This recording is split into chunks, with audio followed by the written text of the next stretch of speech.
اللهم صل على سيدنا ومولانا محمد معدن الجود والکرم وآلہ وصحبہ وبارک وسلم۔ عزیز دوستو، انسانی زندگی اثرات لیتی ہے، اچھے اثر بھی ہوتے ہیں، برے اثر بھی ہوتے ہیں۔ انسان کو موسم کا اثر بھی ہوتا ہے، انسان پر اس کے خاندان کا اثر بھی ہوتا ہے، انسان پر صحبت کا اثر بھی ہوتا ہے۔ بالکل اسی طرح انسان پر اس کی نیکی کا اثر بھی ہوتا ہے اور گناہوں کا اثر بھی ہوتا ہے۔ نیکی دل کو سکون دیتی ہے، گناہ انسان کو پریشان کر دیتے۔ نیکی اللہ کی رحمت کو متوجہ کرتی ہے۔ پھر حالت یہ ہوتی ہے کہ انسان اپنی ان پریشانیوں کا حل کہیں اور ڈھونڈتا پھرتا ہے، حالانکہ جب گناہوں کی بیماری لگے تو اس کی شفا توبہ میں ہوتی ہے، اس کا حل اللہ کے حضور معافی مانگنے میں ہوتا ہے، پہچاننے میں ہوتا ہے کہ مجھ سے کہاں غلطی ہو گئی، کس جگہ جا کے کمزوری میں نے دکھائی۔ ہر انسان اچھی، ٹھنڈی، خوبصورت، سکھ والی زندگی چاہتا ہے۔ اللہ کریم نے سورہ نحل کے اندر ارشاد فرمایا، من عامل صالحا من ذکر او انثی، فرمایا جو بھی اچھے عمل کرے، چاہے مرد ہو چاہے عورت ہو، وَهُوَ مُؤْمِن، شرط یہ ہے کہ مومن ہو، فَلَنُحْيِيَنَّهُ حَيَاةً طَيِّبَةً، فرمایا ہم اسے پاکیزہ زندگی عطا فرما دیں گے، حیات طیبہ دے دیں گے اسے، پاکیزہ زندگی۔ شرط کیا ہے؟ من عاملہ صالحا، نیک عمل کرے۔ کون سے عمل کرے؟ اٹھنا بیٹھنا، کھانا پینا، چلنا سونا جاگنا محتاط ہو اس کا، وہ نیکی کرے۔ قرآن پاک کے لفظوں کے حسن پر غور فرمائیے گا، فرمایا فَلَنُحْيِيَنَّهُ حَيَاةً طَيِّبَةً، ہم ضرور اسے پاکیزہ زندگی عطا فرما دیں، صاف ستھری زندگی، معیاری زندگی، خوبصورت شب و روز، آئیڈیل زندگی جس کو لوگ کہیں گے، وہ والی زندگی اسے دیں گے۔ اور دوسرے مقام پر سورہ طٰہٰ کی آیت نمبر 124 میں فرمایا وَمَنْ أَعْرَضَ عَنْ ذِكْرِی، جو ہمارے ذکر سے منہ پھیرے گا، جو ہمارا کھا کے چہرہ کسی اور طرف کرے گا، جو چلے گا ہماری زمین پر لیکن توجہ کسی اور طرف ہوگی، آسمان کی چھت ہماری بنائی ہوئی لیکن اس کے خیالات کہیں اور ہوں گے، فَإِنَّ لَهُ مَعِيشَةً ضَنْكًا، فرمایا ہم اسے تنگ زندگانی عطا کر دیں گے، اس کی زندگی تنگ ہو جائے گی، اس کی معیشت تنگ ہو جائے گی۔ گناہ زندگی کو تنگ کر دیتے ہیں، نیکی زندگی میں آسانی پیدا کرتی ہے۔ آپ کو اگر زندگی میں سکون چاہیے ہو تو آپ کسی غریب کی خدمت کر کے دیکھیں، اللہ کتنا سکون عطا کرتا ہے۔ آپ بڑے پاورفل بھی ہیں، بڑے طاقتور بھی ہیں اور بڑے باوقار بھی ہیں، لیکن کسی کو گالی دے کے آپ کا دل کبھی ٹھنڈا نہیں ہوگا، تکلیف ہوگی، اس کے اندر آزمائش ہوگی۔ ڈاکٹر ریسرچ کرتے ہیں، ڈاکٹر وہ کہتے ہیں گناہ کرنے سے آدمی جسمانی طور پر کمزور ہوتا ہے، لیکن وہی عمل اگر وہ بطور نیکی کرتا ہے تو اللہ اس میں اسے قوت عطا فرماتا ہے، اسی عمل میں اللہ اسے قوت عطا کر دیتا ہے۔ میں صرف اشارہ دے رہا ہوں، اس بات کی تفصیل میں نہیں جانا چاہتا۔ میرے عزیز یہ یاد رکھیں کہ نیکی آپ کو سکون دے گی، نیکی آپ کو ٹھنڈا کرے گی۔ اللہ تبارک و تعالیٰ نے قوموں پہ عذاب نازل کیا اور قرآن مجید فرقان حمید نے ان قوموں کے تذکرے بیان فرمائے۔ بھائی کس لیے بیان کیے؟ کہ ہم عبرت حاصل کریں، ہم یہ غور کر لیں کہ یہ کام ہم نے نہیں کرنا، اس کام سے ہم نے بچنا ہے، ہم نے غور کرنا ہے کہ یہ چیز ہمارے اندر۔ لوگ کہتے ہیں نہیں جی نہیں، ہم پہ یہ عذاب نہیں آئے گا، بالکل نہیں آئے گا، اس میں شک نہیں۔ پر اللہ نے بیان کس لیے کیا تھا؟ بیان کیا قرآن مجید معاذ اللہ کسی ایسی چیز کا بیان کرتا ہے جس کی ضرورت نہ ہو؟ قرآن پاک نے ایک ایک حرف ایسا بیان کیا جس کی مسلمان کو ضرورت تھی۔ قوم نوح کا ذکر فرمایا قرآن پاک نے، حضرت نوح علیہ السلام کی قوم کو حضرت نوح علیہ السلام نے 1500 سال سمجھایا ہے۔ کچھ لوگوں نے 950 سال لکھا ہے نا، اعلیٰ حضرت نے لکھا ہے 1500 سال عمر ہوئی حضرت نوح علیہ السلام کی۔ اللہ تعالیٰ بندے کو جلدی سزا نہیں دیتا، بلکہ قرآن مجید میں ایک جگہ رب کریم اس طرح بھی فرماتا ہے کہ جب بندے مجھے بھول جاتے ہیں تو میں ان کے لیے نعمتوں کے دروازے کھول دیتا ہوں. بندہ سمجھتا ہے کہ میں کچھ تو ہے نا کہ میرے اندر کہ میں جدھر جاتا ہوں خیر ہی خیر ہو جاتی ہے. وہ سمجھتا ہے کہ میری عقل ہے، حالانکہ اللہ اسے ڈھیل دیتا ہے. اللہ اسے ڈھیل دیتا ہے. گناہوں کی سزا کے 3 طریقے ہیں. ایک ہے متنبع کرنا، تنبیہ کرتا ہے اللہ، بندہ متنبع ہو جاتا ہے، یہ اللہ کا بہت بڑا احسان ہوتا ہے. ایک ہوتا ہے مہلت دینا، اور ایک تیسرا ہوتا ہے اللہ خفیہ تدبیر کرتا ہے. تھوڑا سا سمجھیے گا، انسان پر کوئی آزمائش آئی، فوراً اس کی چھٹی اس نے کہا کہ وہ فلان جگہ غلطی کی تھی تب ایسا ہوا ہے. ہوتا ہے نا کئی دفعہ آواز آتی ہے نا اندر سے، چلیں بول دیں کچھ نہیں ہوتا آپ کو. اللہ جانتا ہے یہاں کوئی کچھ نہیں کہے گا آپ کو، اور ہماری تو ویڈیو بھی نہیں گھومتی، یعنی خبر بھی نہیں ہو کہ کس نے ہاں کر دی کس نے نہ کر دی. آپ بغیر ٹینشن کے بات چیت کریں، آج کچھ نہیں ہوتا انشاءاللہ تعالی. آتی ہے اندر سے آواز. میں آپ سے اس لیے ان چیزوں کی تصدیق کراتا ہوں کہ باقیوں کو بھی آتی ہے کہ نہیں، اس لیے تصدیق. کبھی کوئی کسی جگہ انسان پریشان ہوتا ہے تو محسوس کرتا ہے کہ وہاں مجھ سے ہوتا ہے نا جی، جس کو یہ نصیب ہو جائے بڑا خوش نصیب آدمی ہے. حضرت مولا علی فرماتے ہیں اگر تجھے دنیا میں سزا مل گئی تو بچ گیا ہے، سمجھ پھر اللہ کرم کرے گا، آخرت میں سزا نہیں دے گا. اور یہ یاد رکھ لے، وما اصابکم من مصیبت فبما کسبت ایدیکم ویعفو عن کثیر. اللہ فرماتا ہے دنیا میں تجھے جو بھی تکلیف پہنچتی ہے وہ تیرے ہاتھوں کے کرتوتوں کی وجہ سے پہنچتی. ویعفو عن کثیر، فرمایا کثیر گناہ تو میں ویسے ہی معاف کر دیتا ہوں. یہ جو تیری زندگی میں دکھ ہے نا، یہ بھی میری قلیل سزائیں ہیں. یہ کثیر پر سزا، یہ قلیل ہے قلیل.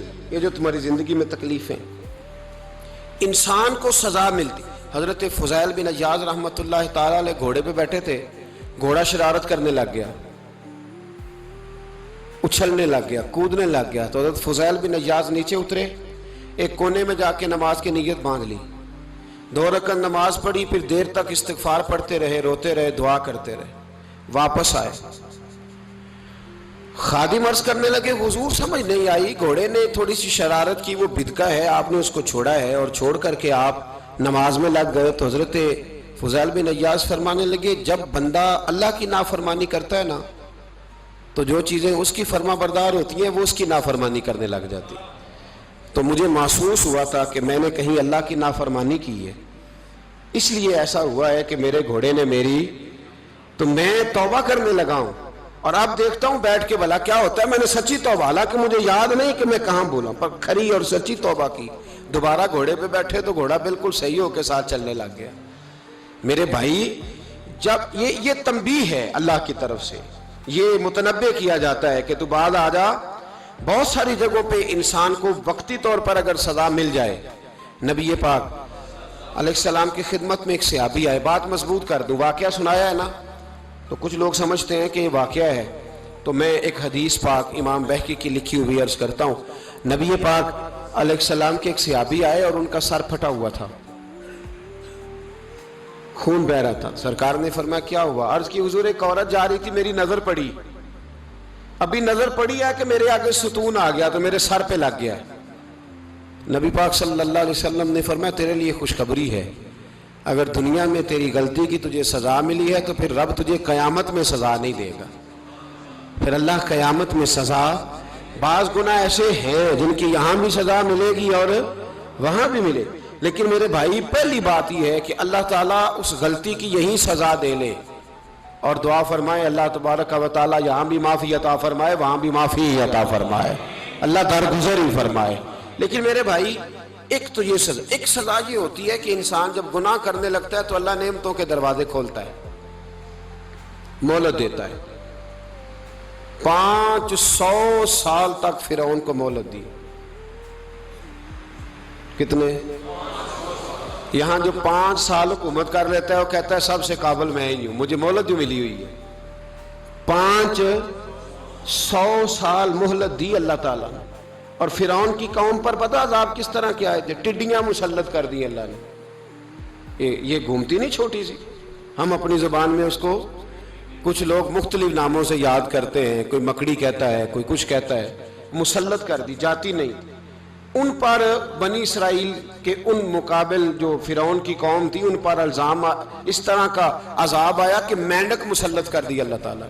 برتن کھولتے تھے، اندر مینڈک نکلتا تھا، دنیا کی ہر دوائی استعمال کرتے تھے لیکن مینڈک نکل آتا تھا۔ تھوڑا سا سمجھا کریں چیزوں کو، ہمارے رنگ نہیں زیادہ گورے کہ ہم پر عذاب نہیں آتا، کوئی بہت زیادہ اللہ تعالیٰ معاف فرمائے دولت نہیں جمع کرا بیٹھے شاہی خزانے میں کہ ہم سے پوچھا نہیں جائے گا۔ یہ مہلت ہے، مہلت کو مہلت سمجھو، پھر جب پکڑ آتی ہے نا اللہ کریم کی، میں نے دیکھا ہے کروڑوں روپیہ، 6 اولادیں، ایک شخص کے بچے باہر سے آ رہے تھے، وہ بندہ بیمار تھا، مجھے کہنے لگا حضرت جی دعا کریں میں ان کے آنے سے پہلے مر جاؤں ورنہ آ کے مجھے مار دیں گے، دعا کریں۔ اتنی بے سکونی، کروڑوں روپیہ پڑا ہے تو یہ عذاب نہیں؟ کوئی ضروری ہے کہ پتھر ہی برسیں گے تو سمجھ آئے گی؟ یہ جو سگا بیٹا بوڑھے باپ کے قریب سے گزر جاتا ہے، سلام نہیں لیتا تو اس کو عذاب نہیں سمجھتے؟ یہ جو امت کی بیٹیاں، امت کی بچیاں، ہماری بچیاں ایک سال کے اندر 75,000 ہزار بچی ایک ڈویژن سے بھاگ کے شادی کر رہی ہے، اور ایک صوبے سے، تو اس کو آپ اللہ کا عذاب نہیں سمجھتے؟ یہ معمولی بات ہے؟ نہیں ہمارے رنگ ہو رہے ہیں، ہم بڑے سمارٹ ہیں۔ 1500 سال مہلت دی نوح علیہ السلام کی قوم کو۔ کتنے سال؟ بول کے بتائیے، بول کے دوبارہ بولیے۔ 1500 سال۔ کوئی آدمی اپنی سمارٹنس پہ خوش نہ ہو جائے کہ 20 سال ہو گئے میں تو نافرمانی بھی کر رہا ہوں، روٹی بھی پک رہی ہے، میں تو حرام بھی کھا رہا ہوں، پھر بھی سب ٹھیک ہے۔ 1500 سال مہلت دی، پھر حضرت نوح کہنے لگے اللہ میں نے تو بڑا سمجھایا، نہیں باز آتے، تو رب کریم نے فرمایا کشتی بناؤ۔ اللہ کے پیغمبر کشتی بنانے لگے تو قوم مذاق اڑانے لگ گئی۔ اب کیا کرنے لگے ہو؟ اب کشتی بنانے لگے ہو، خیر تو ہے، قوم مذاق اڑا رہی ہے۔ حضرت نوح علیہ السلام کا، آپ نے کشتی بنائی، پانی کہاں سے نکلا؟ نہ بارشیں ہوئی، نہ سیلاب آئے، ایک تندور تھا، اس کے اندر سے پانی نکلنا شروع ہو گیا۔ کبھی تندور سے بھی پانی نکلا ہے، پر جب نکالنے والا چاہتا ہے تو وہاں سے بھی ایک تندور سے پانی نکلا، اتنا نکلا، اتنا نکلا، اتنا نکلا کہ قوم ساری ڈوب گئی۔ قرآن مجید کے صفحات شہادت دیں گے کہ حضرت نوح کی قوم کا بچہ بہ گیا، بچے صرف وہ تھے جو حضرت نوح کے ساتھ ہو گئے، تباہ ہو گئی۔ اللہ بے نیاز ہے، بے نیاز۔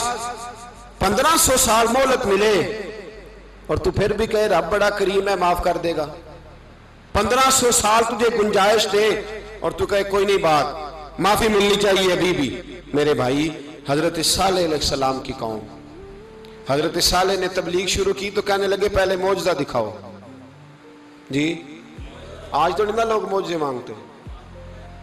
مانگتے، آج بھی لوگ کرامتیں اور معجزے، اللہ معاف کرے، جو چیزیں معجزہ تو ہو نہیں نہ سکتا، لیکن آج بھی لوگ، آپ یقین کریں، کہتے ہیں یہ بڑی نمازیں پڑھتا ہے تو پھر بخشا کیوں نہیں گیا، پھر کیوں نہیں منو سلوا کیوں نہیں اترا اس پر، پھر میں بھی اسی طرح ہی ہوں، کیا اس کے اندر خوبی آ گئی؟ مولوی بھی ویسے ہی ہے، صوفی بھی ویسے ہی ہے، لوگ مانگ نہیں رہے، لوگ دلیلیں مانگ نہیں رہے، ابھی بھی لوگ بحث نہیں کرتے، کیا فرق آ گیا جی؟ ویسے ہی ہیں سارے۔ اللہ تعالیٰ سے ڈرنا چاہیے، ہمیں سامنے والے کی طرف دیکھ کر صحیح ہونے کا حکم نہیں ہے، ہمیں اپنی اصلاح کا حکم ہے، اپنی طرف دیکھ کے اپنے آپ کو ٹھیک کرنے کا۔ الزام لگا کے گزر جانا، اس کا کوئی مطلب؟ سنو اور یاد رکھو، حضرت صالح علیہ السلام سے کہنے لگے پہلے معجزہ دکھائیں، تو حضرت صالح علیہ السلام نے فرمایا اونٹ کہاں سے پیدا ہوتے ہیں؟ کہا اونٹنی کے بطن سے۔ فرمایا آؤ میں تمہیں پہاڑ کے اندر سے اونٹنی پیدا کر کے دکھاتا ہوں۔ کہاں سے؟ پہاڑ کے اندر سے۔ حضرت نوح ساتھ لے کے گئے تو پہاڑ کے اندر سے اونٹنی نکلی، اور اونٹنی بھی گابن تھی، اس کے پیٹ میں بچہ، اور اونٹنی اتنا دودھ دیتی تھی کہ ساری بستی دودھ پی جاتی تھی، پھر بھی دودھ بچ جایا کرتا تھا۔ لیکن حضرت نوح علیہ السلام نے فرمایا تم نے دیکھ تو لیا یہ اسے، یہ جتنا دودھ دے گی روٹی بھی اتنی کھائے گی، ایک دن تم سارے پانی پیو گے، ایک دن یہ سارا پانی پیا کرے گی۔ ایک دن تم سارے باقی جانوروں کو گھاس کھلاؤ گے، ایک دن یہ اونٹنی، اور اونٹنی کا نام کیا؟ ناقۃ اللہ، اللہ کی اونٹنی۔ کس کی اونٹنی؟ نام کیا ہے؟ اللہ کی، یہ اللہ کی اونٹنی ہے۔ تو حضرت نوح علیہ السلام کی اونٹنی فرمایا اس کی بے ادبی نہ کرنا۔ باز نہیں آئے لوگ، باز نہیں آئے، کہنے لگا جی دودھ دینا تو ٹھیک ہے، پر یہ جو سارا پانی پی جاتی ہے نا یہ صحیح نہیں، یہ جو ساری گھاس کھا جاتی ہے یہ نہیں ٹھیک، دودھ دینا تو ٹھیک ہے پر یہ نہیں صحیح۔ آپ نے فرمایا اسے کچھ نہ کہنا، اللہ کی اونٹنی ہے۔ میں کہا کرتا ہوں ان لوگوں نے ناقۃ اللہ کی بے ادبی کی، حضرت نوح علیہ السلام کی اونٹنی کی ٹانگیں کاٹ دی، صالح علیہ السلام کی۔ اور دیکھو اللہ بڑا بے نیاز ہے، اگر پیدا کرنا جانتا ہے تو حفاظت کرنی نہیں جانتا، لیکن رب کریم نے فرمایا نہ کرنا۔ انہوں نے ان کے پیر کاٹ دیے، کانوں پہ چھریاں لگائیں۔ اونٹنی جب مر گئی، اونٹنی اللہ تبارک و تعالیٰ کی وہ اونٹنی جب مر گئی تو حضرت صالح علیہ السلام کی قوم پر رب کریم نے زلزلہ بھیجا۔ اذا زلزلت الارض زلزالہا، جب زلزلے آئیں گے اور جب ان کا زلزلہ آنا زلزلہ آتا ہے نا، کیا کرتی ہے قوم؟ لا الہ الا اللہ، لا الہ الا اللہ، کلمے جاری ہو جاتے ہیں۔ بلکہ ایک دفعہ ایسا بھی ہوا کہ مسجدوں میں اعلان ہونے لگے زلزلہ آ رہا ہے، جو فجر کے لیے نہیں اٹھے زلزلے کے لیے وہ بھی اٹھ گئے، جن کا دعویٰ ہے نا میری سویرے آنکھ نہیں کھلتی، ان کی لگی نہیں کتنے گھنٹے، بعد میں بھی نہیں لگی، ٹی وی پہ اعلان ہوتے رہے کوئی نہیں آ رہا سو جاؤ چپ کر کے، لیکن آنکھ لگی۔ موت سے تو ڈرتا ہے، اللہ سے ڈرتا ہی نہیں، موت کا خوف ہے رب کا نہیں۔ زلزلہ آیا، ساری قوم تباہ ہو گئی۔ بتاؤ اگر ناقۃ اللہ کی گستاخی ہو تو اللہ ناراض ہو جاتا ہے، اور اگر اولیاء اللہ کی ہو، اگر اولیاء اللہ کی ہو تو رب ناراض نہیں ہوتا؟ شرم نہیں آتی لوگوں کو داتا صاحب کی بے ادبی کرتے، شرم نہیں آتی لوگوں کو غوث اعظم کی گستاخی کرتے، حیا نہیں آتی جنہوں نے دین پھیلایا ان کی بے ادبی؟ میں درد سے کہتا ہوں، رو کے کہتا ہوں، اور اگر کلیجہ پھٹ سکے تو میں دکھاؤں زخم کتنے۔ ایک حج کے موقع پر ایک بابا جی، اس سال 4,80,000 روپے کا پرائیویٹ حج تھا، اور بابا جی کی کیفیت کمزور تھی، بیچارے بیمار تھے، اس کے باوجود وہ گئے۔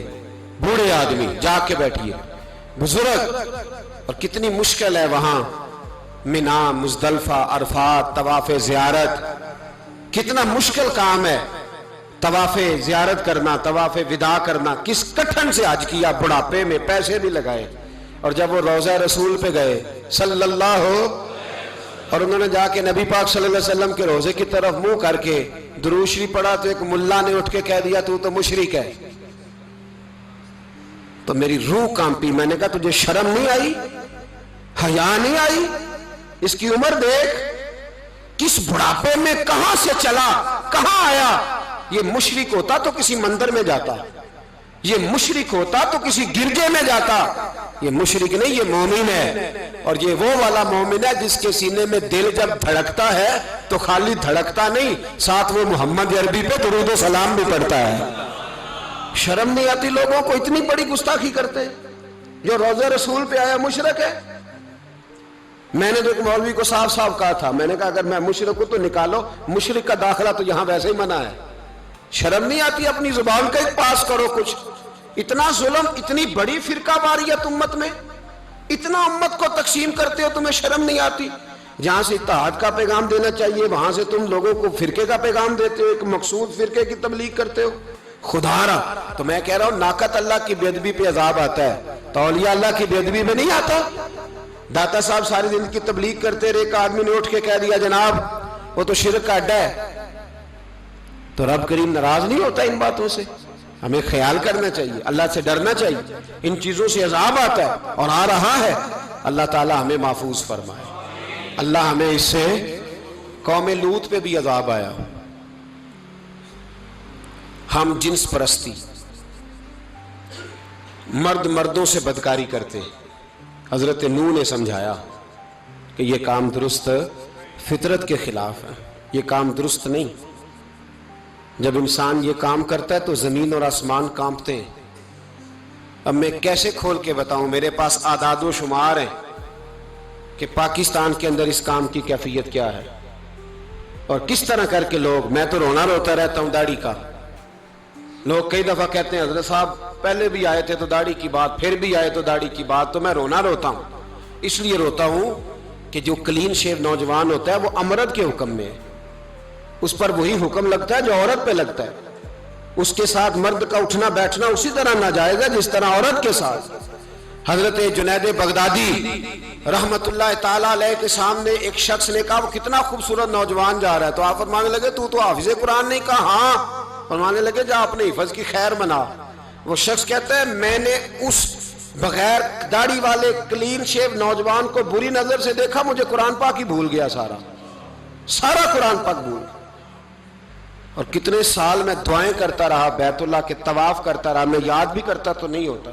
کیسے اب تو ہمارا نعت کہاں بیوٹی پارلر سے ہو کے آتا ہے، ہم کسی اور کو کیا پیغام دیں. وہ پیغام، وہ نظام، وہ طریقہ کار جس کا حکم تھا شریعت میں. قوم لوط پر عذاب آیا. صحیح بیٹھتے ہوں گے بچے جو موٹر سائیکلوں پہ بیٹھتے ہیں. میں نے گجرانوالہ کی سڑکوں پہ بچوں کو، نوجوانوں کو جو تماشے کرتے سرے عام دیکھا ہے تو مجھے ڈر لگتا ہے. اور کوئی روکنے والا نہیں، شغل ہو رہا ہے، ہنس رہے ہیں، اور سامنے عورتیں بھی ہیں، سب ہو رہا ہے. کتنی تکلیف کی بات. حضرت نوح کی قوم یہ کام کرتی تھی، قرآن پاک نے بیان کیا ہے. حضرت نوح نے سمجھایا، فرمایا رب کریم نے تمہیں اپنی خواہش پوری کرنے کے لیے جائز طریقہ عطا فرمایا، عورتوں سے نکاح کرو، اور اس نکاح کی برکت سے جو اللہ تمہیں اولاد دے گا اس کو اللہ تبارک و تعالیٰ تمہارے لیے باعث بخشش بھی فرمائے گا.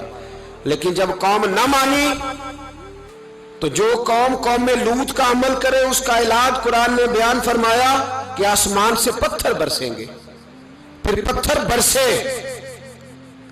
برسے اور جن کے بڑے بڑے اچھے دماغ تھے ان کے دماغ چکنا چور کر دیے گئے، تباہ کر دیے گئے، ان کے دماغ زمین پر بچھاڑ دیا گیا. اللہ مہلت دیتا ہے، لیکن اس کا مطلب یہ نہیں کہ انسان توبہ ہی نہ کرے. حضرت شعیب علیہ السلام کی قوم پر بھی عذاب آیا، اس لیے کہ بددیانتی کرتی تھی، ناپ تول میں کمی کرتی تھی. میں نے کہا تھا شب قدر کی رات کہ یہ کوئی تماشا ہے کہ شب رات آئی تو ساری رات روتے رہے، یا اللہ معاف کر دے، یا اللہ معاف کر دے، رو رو کے چیخے مار مار روئے. شب قدر آئی تو پھر چیخے ماری، ساری رات روئے. تو جس بندے کا پروگرام ہی نہیں سویرے بدلنے کا، دکان پہ بیٹھ کے پھر وہی ناپ تول میں کمی، پھر وہ اللہ تعالیٰ معاف کرے. میں ایک مضمون پڑھ رہا تھا تو وہ فوڈ کے اسپیشل لوگ تمہیں لکھا تھا مہربانی کرو ملاوٹ ہی اچھی چیز کی کر لو، مرچ میں کیری تو نہ ملاؤ اینٹوں کی، وہ تو بیمار کرتی ہے، وہ تو خون کی آنتوں کو روک دیتی ہے. وہ کہنے لگا، اور وہ کہتا ہے میں تمہیں بتاتا ہوں کون کون سی چیز ملائی جا سکتی ہے، وہ ملا لو. خدا را اس قوم پہ رحم کرو، مہربانی. ایک دوست ہے ہمارے، میں وزیر آباد میں ان کے گھر بیٹھا تھا تو ایک میڈیکل، میرا کسی شخص پہ اعتراض کرنے کا میں مجموعی بات کرتا ہوں. میں ایسے ڈاکٹروں کو جانتا ہوں جو اللہ تعالیٰ فضل کرے سچ مچ کے نیک ہیں، اچھے لوگ. تو بچے کا میڈیکل سٹور ہے، تو والد بیمار ہو گیا، تو کہتا ہے ابا جی ڈاکٹر صاحب نے کہا آپ کو ڈرپ لگنی ہے. تو سگے باپ کو ڈرپ لگانے لگا تو باپ کیا کہتا ہے پتر تیری مہربانی مینوں کوئی اصلی لائی، وہ نہ لائیں جڑی لوکاں نوں لانا ہے. اب وہ پیار سے سنا رہا ہے بات. میں نے اسے کہا کہ یہ تو ڈوب مرنے کا مقام ہے نا، ڈوب مرنے کا مقام، کہ جس ملک کے اندر دوائی بھی صحیح نہ بکے، اصلی نہ ملے دوائی بھی، اور پھر وہ قوم کہے کہ ہم نے تو پورے روزے رکھے، ہم نے تو بڑا صدقہ اور خیرات کیا، دوائی بھی اصل نہ ملے. جناب شعیب علیہ السلام کی قوم ناپ تول میں کمی کرتی تھی تو اللہ تبارک و تعالیٰ نے ان پر بتا عذاب کس طرح کا بھیجا. شدید گرمی ہوئی، اللہ ہمیں محفوظ فرمائے. سارے آمین کہہ دیا. دیکھیں کتنا اچھا موسم کر دیا رب کریم. اللہ ہمیں محفوظ فرمائے، اللہ رحمت فرمائے. شدید گرمی کی لہر آئی، باہر اتنی گرمی ہوئی کہ لوگ اپنے گھروں میں گھس گئے. جس طرح سورج کی شعائیں گھروں کے اندر داخل ہو جاتی، اس طرح گرمی کی لہر اندر داخل ہوئی.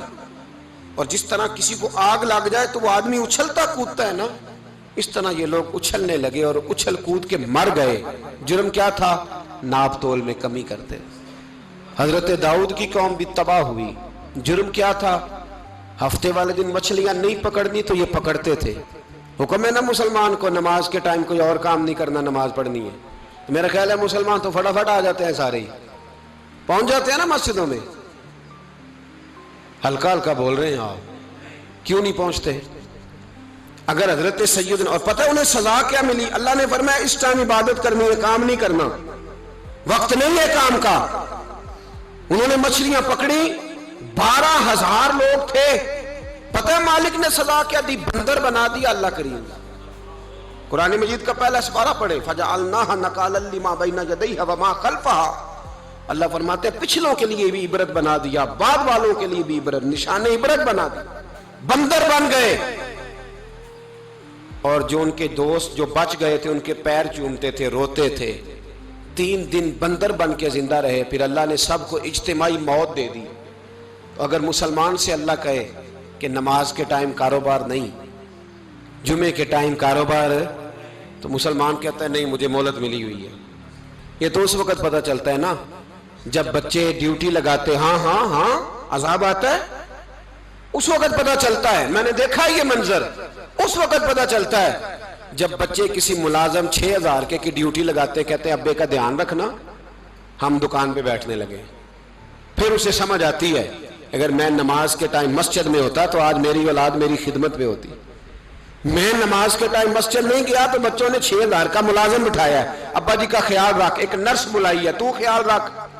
کدھر ہوتے ہیں مسلمان نماز کے ٹائم؟ ایک عیسائی نے اعتراض کیا ہے, سنیں, وہ کہتا ہے مجھے لگتا ہے مسلمانوں کے 3 خدا ہیں. مسلمان اڑ گیا, کہنے لگا نہیں ہمارا تو ایک ہے. کہا نہیں 3 ہے. معاذ اللہ استغفر اللہ, ہمارا ایک ہے. کہنے لگا نہیں میں ثابت کرتا ہوں, ایک تمہارا خدا 5 نمازوں کا ہے, ایک رمضان کا ہے, ایک عید کا ہے. لگتا ہے معاذ اللہ عید والا زیادہ تگڑا ہے, تم زیادہ آتے ہو. رمضان والا لگتا ہے اس سے کچھ کمزور ہے, تم تھوڑے آتے ہو. اور 5 نمازوں والا شاید سب سے کمزور ہے. بات عقل کی ہے کہ نہیں؟ اس نے اعتراض ٹھیک کیا. تو مسلمان کو چاہیے نا خیال کرے.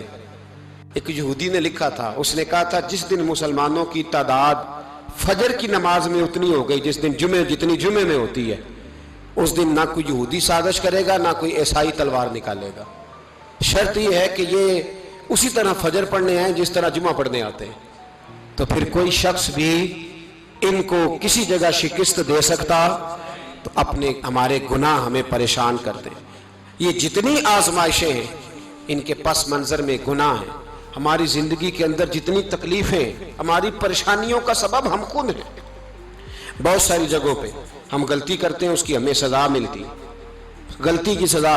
ایک نوجوان نے مجھے بڑی گہری بات سنائی, میرا قریبی تعلق تھا. کہنے لگا گھر میں بڑا مسئلہ ہے, بڑی پریشانی ہے, ماں اور بیوی کا ماحول اتنا سخت ہو گیا ہے کہ نمٹ نہیں سکتا. آپ